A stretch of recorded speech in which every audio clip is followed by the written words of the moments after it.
Hi everyone, మనకి airport authority of ఇండియాకి సంబంధించిన ఏటీసీ నోటిఫికేషన్ అయితే రిలీజ్ చేశారు.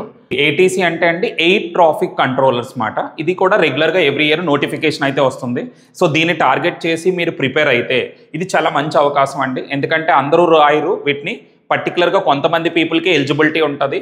చాలామందికి అంత అవేర్నెస్ కూడా లేదు. కాబట్టి దీన్ని మీరు సీరియస్గా ట్రై చేస్తే మాత్రం మనకి చూడండి, ఎయిర్పోర్ట్ పరంగా ఎప్పుడైనా ఎవరైనా ఇంట్రెస్ట్ ఉన్న వాళ్ళకైతే ఇది చాలా మంచి జాబ్స్ మాట. సో దీన్ని ఫోకస్ చేసుకోవడం మంచిది. సో దానికి సంబంధించిన డీటెయిల్స్ కొద్దాం.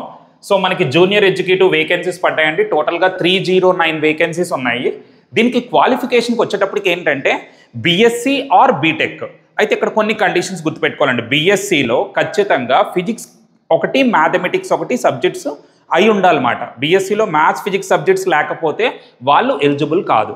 అలాగే బీటెక్ వచ్చామనుకోండి, బీటెక్ వాళ్ళు ఎవరైనా కూడా ఫిజిక్స్ కానీ మ్యాథమెటిక్స్ కానీ వాళ్ళకి సెమిస్ట్రీస్ అవుతాయి కదా, ఏదో ఒక సెమిస్ట్రీలో ఖచ్చితంగా ఆ 2 సబ్జెక్ట్స్ ఉండాలి. వాళ్ళు మాత్రమే ఈ పోస్ట్కి అప్లై చేయడానికి ఎలిజిబుల్. ఇక్కడ ఫిజిక్స్ అనేది, మ్యాథమెటిక్స్ అనేది చాలా ఇంపార్టెంట్ అండి. కాబట్టి వాళ్ళకి మాత్రమే ఎలిజిబిలిటీ ఉంటుంది. అది మాత్రం మీరు జాగ్రత్తగా చూసుకోవాలి. అలాగే ఏజ్కి వచ్చేటప్పటికండి అప్ టు 27 ఇయర్స్ అయి ఉండాలి. ఈ గ్రాడ్యుయేషన్ కంప్లీట్ అయి ఉండాలి. 27 ఇయర్స్ వరకే మనకి ఏజ్ లిమిట్ ఉంటుందండి. అలాగే మీకు అడిషనల్గా అయితే మాత్రం ఈ క్వాలిఫికేషన్స్ ఉంటాయి కదండి, మనకి రిజర్వేషన్స్ ఏమైనా ఉంటే ఆ ఎలిజిబిలిటీ అయితే ఉంటుంది. సో దానికి సంబంధించి మీరు చెక్ చేసుకోవచ్చు. జనరల్గా అయితే మాత్రం 27 ఇయర్స్ మాత్రమే ఏజ్ లిమిట్ అండి. దీన్ని అప్లై చేయడానికి మనకి లాస్ట్ డేట్ అయితే 24th May 2025, అంటే ఆల్మోస్ట్ దగ్గరికి వచ్చేసింది. సో మీరు త్వరగానే అప్లై చేసుకోవడం చూసుకోండి, ఎందుకంటే మనకి ముందుగానే రిలీజ్ చేశారు. So 24th May 2025 last date అండి.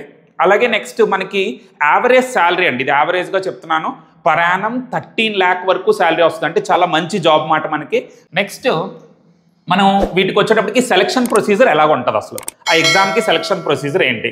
సో ఫస్ట్ స్టెప్ 1 అండి, కంప్యూటర్ బేస్డ్ టెస్ట్, అంటే ఆన్లైన్ టెస్ట్ అయితే ఉంటుంది. దానికి సంబంధించిన ఎగ్జామ్ ప్యాటర్న్ ఏదైతే ఉంటుందో అది లాస్ట్లో మీకు డిస్కస్ చేస్తాను. సో మనకి ఇదేంటంటే కంప్యూటర్ బేస్డ్ టెస్ట్ మాట. స్టెప్ 2కి వచ్చేటప్పటికి ఏంటంటే మనకి ఎవరైతే కంప్యూటర్ బేస్డ్ టెస్ట్లో క్వాలిఫై అవుతారో అందులో కొంతమందిని వాళ్ళు నెక్స్ట్ స్టేజ్కి క్వాలిఫై చేస్తారు.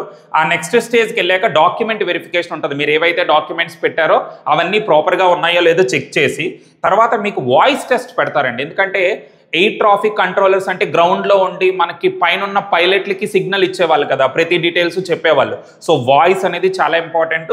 సో వాయిస్ టెస్ట్ ఉంటుంది. ఖచ్చితంగా వాయిస్ అయితే చాలా బాగుండాలండి.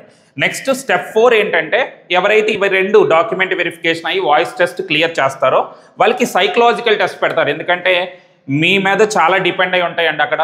అందుకని ఆ సైకలాజికల్ టెస్ట్ అనేది కంపల్సరీగా ఉంటుంది. సో ఇవన్నీ క్లియర్ అయితే లాస్ట్లో ఫైనల్గా మెడికల్ టెస్ట్. ఇదంతా అయిన తర్వాత అప్పుడు మీకు మెరిట్ లిస్ట్లో పెడతారు. సో ఎలిజిబుల్ క్యాండిడేట్స్ ఎవరైతే ఉన్నారో వాళ్ళు క్లియర్ అవుతుంది అన్నమాట. సో మరి ఫైనల్గా వచ్చేటప్పటికండి ఎగ్జామ్ ప్యాటర్న్ గురించి చూద్దాం. ఎగ్జామ్ ప్యాటర్న్ చాలా మందికి అవేర్నెస్ ఉంటుంది దీని మీద. సో ఈ ఎగ్జామ్ ప్యాటర్న్కి వచ్చేటప్పటికి ఏంటంటే రీజనింగ్లో మనకి 15 క్వశ్చన్స్. మనం జనరల్ కాంపిటేటివ్ ఎగ్జామ్స్కి ప్రిపేర్ అవుతాం కదా, లాజికల్ రీజనింగ్ అని ఉంటుందండి. అది 15 క్వశ్చన్స్ ఉంటాయి.